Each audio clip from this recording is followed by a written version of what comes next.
There is fungus, right? One of the only ways to get rid of that is, firstly, when you spot it, get rid of that clay ball. Secondly, if it has infiltrated the net pot, throw the net pot, not throw it, you shouldn't discard it. You can always sanitize it and use it as many times as possible.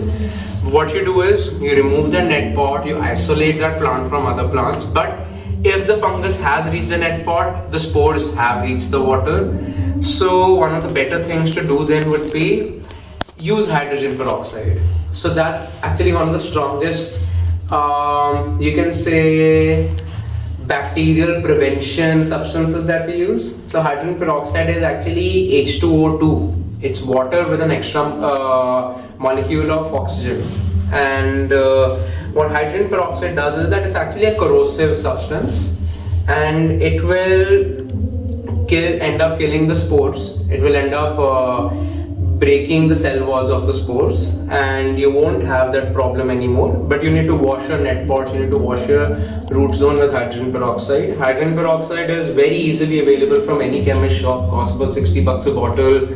One bottle can last you multiple harvests. So you need to add much, you need to add like 4 or 5 caps. It's a 200 ml bottle. And another way is to actually prevent the growth of fungus.